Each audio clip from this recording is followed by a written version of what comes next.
Hello. Okay, my name is Sarah and I'm going to be talking about the ideal dressage position for our quick Jiffy lesson, which is unmounted today. So let's talk about why we want to sit the way we do on a horse, or the way we want to sit at least. From your very first day of riding, so even Olympians, they're always focusing on their position. A correct position has been designed to effectively be able to communicate to the horse while not putting them off balance and while maintaining balance yourself. The key words I like to keep in mind here are effectiveness and elegance. Eventually, through a correct position on a horse, aids, as in what you're asking, will be nearly invisible. And like I said, the whole point of a correct position is to be able to communicate through the horse, and when you're off balance, and which I'll get into a little bit more later, you won't be able to ask for things correctly. So a good position will make your riding much easier once you are able to maintain the correct position, and much more effective, and it'll be a much more pleasant experience for you and the horse. So let's talk about the basics and two different, I wish I had a diagram to show you, but I'm not really sure how to put on the camera, so I'm gonna do my best to explain. So when you're on the side of the horse, I do have my saddle, but I don't have a saddle rack, so that was pointless to grab it. When you're on the side of the horse and sitting in the saddle, you should be able to draw a vertical straight line from the apex of your head through your shoulder, through your hip bones, and then through your knee, and then through your knee, and then through your heel. So it should be just like that. You also should be able to, while you're holding the reins, there should be a straight kind of diagonal line from your elbow, through your wrist, through your reins, and then all the way to the horse's bit or mouth. And then lastly, the final diagram, or kind of mock diagram I want to show you, is from the back. So you are looking directly at the back of the horse. You should be able to draw a line from the apex of your head down your spine. You shouldn't be crooked like this. You need to be even in your shoulders, through your tailbone, through the cantle of your saddle, and then through the tailbone of the horse. Your hips should be even. You should be able to draw a straight line, which should be parallel with the line across your shoulders. So really, a lot of this is staying in balance. But let's get into the details of how exactly we are getting those straight lines. So let's talk about your seat first.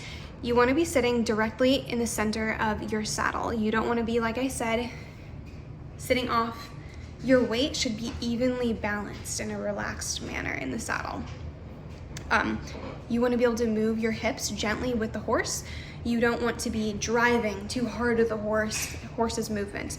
But as the horse moves, you should be gently just going with it in a relaxed manner. This is going to require some flexibility in the hips. I'm going to talk a little bit more about the hips in a second, but actually I'll just go ahead and jump into that now. So your hips, you want them to be completely upright. You don't want them to be shifted more forward. And here, let me do a little demonstration. So imagine your hip bones. Kind of hard because I don't have a saddle. I guess this might make it easier. So your hip bones should be straight up and down with each other. They shouldn't be tilting forward, and they shouldn't be tilting back. They should be straight up and down in the saddle. Something that is really common that might happen if you're coming in to ride. Let's say that you are a jumper. Jumpers often have their hips more tilted forward because they are going to be going into a 2-point and going over fences. So that is kind of their ideal position. But in dressage, we want to have it completely upright, like so. Okay, and then, let's get into a little bit more of the hips. So like I said earlier, you need a little bit of flexibility, which I also like to call suppleness in the hips. That is a little bit better than flexibility, but it does require some flexibility. If this is something that you struggle with, maybe your hips are too rigid, which is something that, is actually really common. I feel like if I were to get back on a horse right now, I might have some rigid hips. Something that I would really suggest is taking yoga classes, Pilates, or even just throwing on a video at home, stretching. And there's always a balance of flexibility and strength in these positions. So speaking of strength, let's jump into the core. To hold these positions, to hold your hips in the correct place, your hip flexors must require muscle and strength, and same with your core. Your core is going to maintain your entire posture, including your shoulders. Your shoulders and back, while I'm at it, you want to have a straight back. in straight shoulders. They don't want to be too flexed back. You don't want to be rounded, straight, and all of that really truly comes from your core. Your shoulders will naturally fall if your core and hips are in the right place, but it's gonna take strength. And that's just gonna come from time in the saddle. And like I said earlier, if you want to facilitate that to move a little bit faster or help your riding, Pilates, yoga, core strength is all gonna be something that really is going to help your position. I'm gonna try to hurry it up because we're at 5 minutes and 30 seconds. Okay, let's get into your legs. If you're in the correct position, your legs should naturally fall in a long vertical position. You don't want to have your stirrups too high up, but your legs should naturally fall to the sides, gently resting on the horse. They're not going to be squeezing yourself in the position. They're not going to be like flopping everywhere. They'll be naturally kind of slightly firm. And that will really come from the correct upper body and the hips. If you're struggling to have that, I don't require, but I would highly suggest, this is what I did, is to have lots of lots of no stirrup lessons. When your feet aren't in the stirrups, they're gonna naturally hang, and your hips and leg muscles are gonna get used to having them in a more organic position like that.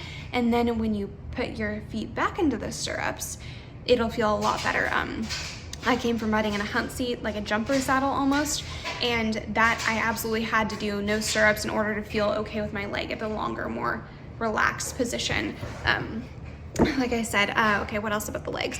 Your feet in the stirrups, they're not gonna be, so you're gonna be resting at the ball of your foot is gonna be in the stirrup, the metal part of or the rubber part of the stirrup. Your heels are gonna be gently downward. They're not gonna be shoved with tension downward. A subtle tension actually is just fine, but they're not gonna be forced downwards, and they're not gonna be straight, and they're certainly not gonna be toes down. Okay, let's get into the next thing. Yep, and so let's see if I've gone over everything. We have the shoulders, we have the back, we have the core. That's pretty much everything. Straight in the saddle. Oh, hands. Let's talk about the hands. Okay, your hands are going to be, I don't have my bridle because I just moved, and we're at 7 minutes already, so I'm gonna hurry this up. Reins. I talked a little bit about your elbow to wrist to reins to better them out, that straight line that you want to have, and that's also going to require flexibility in your elbows. But this is getting a little bit more advanced, so let's just talk about something basic like holding the reins.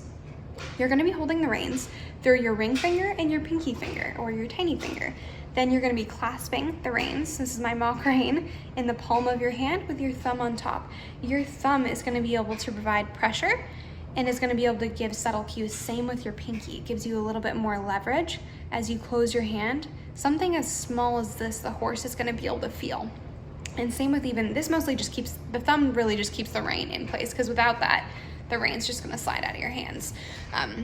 But yeah, that is the ideal dressage position. There's a lot more that I could say about it, but that's the basics, is those lines. You really want to maintain those lines, and in order to do that, you have to have a strong and supple body in a lot of ways. So we're at 8 minutes and 30 seconds, so I'm gonna go ahead and just end it right now.